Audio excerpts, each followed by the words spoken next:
The morning they told me the HOA wanted shared access to my house so 3 neighbors could plug into my electricity, I spilled coffee across my porch rail.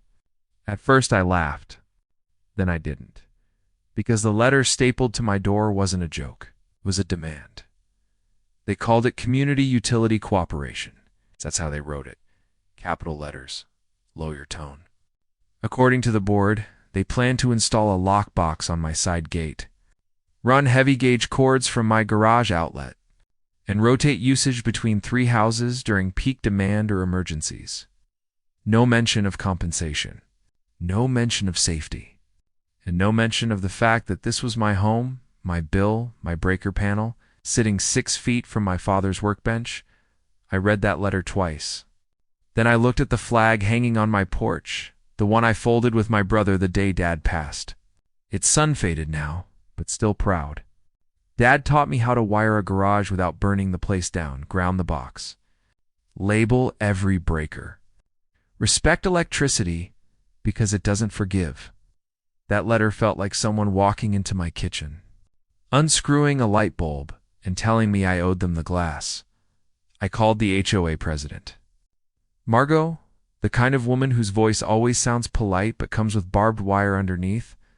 This is for the good of the neighborhood, she said. You have the most accessible exterior outlet. We're being equitable by picking my house? I asked. We picked 3, she replied. Yours is 1, but the power is mine. It's the community's too, in spirit. That word does a lot of work when money's involved. I hung up trembling. Not from fear, from anger, then disbelief. Then that quiet calm that hits when you realize the fight has officially found you. I walked into my garage and ran my hand across Dad's old walnut bench.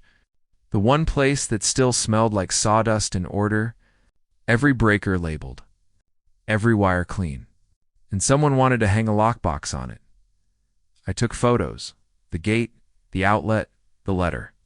Then I wrote my reply just like Dad would have, plain paper, no nonsense. I told the board I do not consent. I told them keep off my property. I used the word trespass and the phrase assumption of liability. Then I slid that letter into their Dropbox and prayed someone on that board still had a little common sense left. 2 days later, I came home to find neon spray paint on my lawn, little flags and dotted orange lines from the lane to my gate. Survey marks. That's when disbelief turned into action. First call was to the utility company. I asked if homeowners could share residential power through cords. The guy on the line actually laughed. That's a hard no, he said. Fire hazard. Total code violation. Liability nightmare. Any HOA trying, that is out of its mind.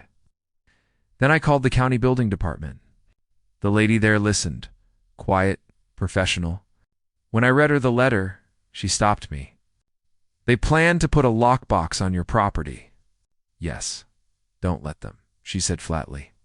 You're within your rights. And if they try to run cords, call us and the fire marshal. We'll shut it down. That night I finally slept, but not for long. Saturday morning, I looked out and saw them. Margot. Stuart, the guy with the permanent golf visor and a frown carved into his face, and Riley, the younger one who waves too big. They were measuring. Clipboard. Tape. Confidence. Morning, I called. We posted notice, Margot said. We'll install the lockbox Tuesday.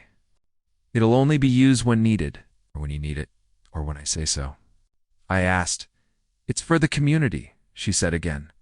The community doesn't pay my bill. We'll calculate reimbursement later, Stuart snapped. It's not complicated. Then do it at your house, I told him. He frowned deeper. My garage is in the back, so is mine. Then Riley spoke up, hesitant. It's just for a few hours sometimes.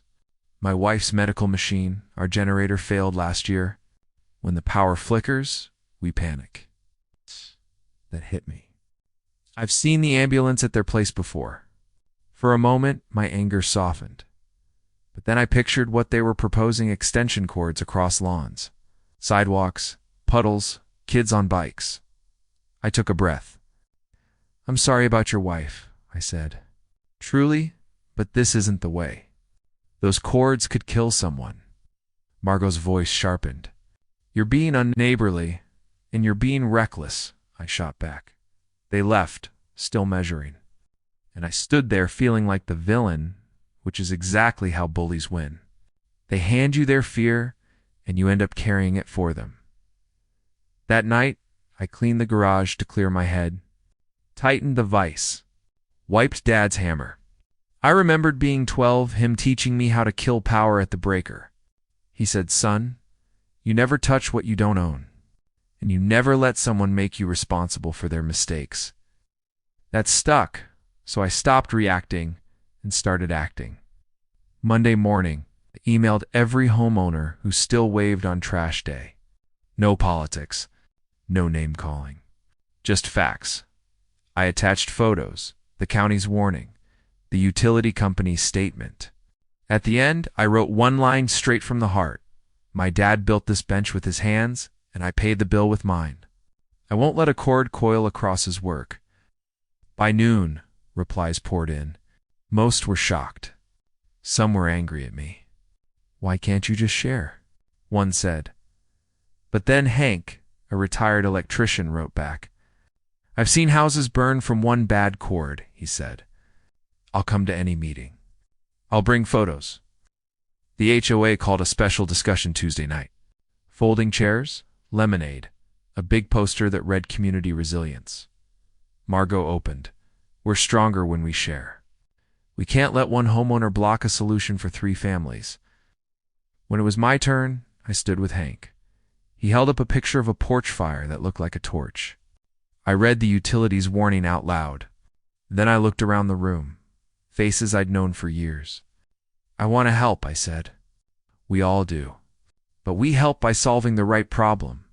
This isn't about my outlet. It's about 3 homes needing backup power. I paused. Let's buy them generators. The room buzzed. Stewart scoffed. With what budget? I pointed to the poster. With this one, we spend thousands on landscaping and tennis court lights.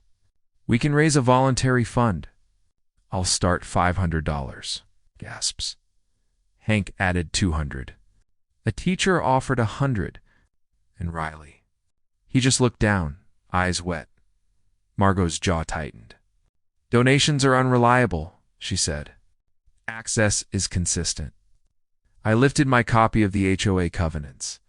Then show me where it says you can bolt a lockbox to my gate. Show me the line that lets you siphon a homeowner's utility. Show me the clause that forces one person to assume another's risk. I held up the county email. Or show me how you'll pay when the fire marshal shuts you down. The room went still. Then Mrs. Patterson, the oldest resident here, spoke softly from the back. We used to knock on each other's doors and ask. We didn't staple demands to them. That did it. The vote wasn't close. The lockbox plan died right there. Instead, they created a resilience committee. 2 portable generators, stored at the clubhouse, trained volunteers. Waivers signed. New rule. No cords across property lines. Not for parties, not for emergencies, not for anything. We'd help each other safely, fairly, voluntarily. After the meeting, Riley found me in the parking lot. He looked exhausted. I didn't know they were going to force it, he said quietly. When her machine beeps, I panic. I put a hand on his shoulder. You were scared. I get it. But now, you've got help and backup. You won't be alone again, he nodded. Thanks for the generators, I smiled. Thank the neighbors who cared enough to show up. And hey, if her machine ever needs a quick charge before the generator's out, bring her here. We'll plug her in at my kitchen table. We'll do it right. No cords through puddles. He smiled back, small but real. Then he walked home under the porch lights, and I finally exhaled. A week later, the committee held its first drill. Hank taught everyone how to run a generator safely. We labeled cords, checked fuel, logged maintenance like a church book. I brought donuts. Margot brought her clipboard, still serious, still sharp. But she signed the waiver like everyone else.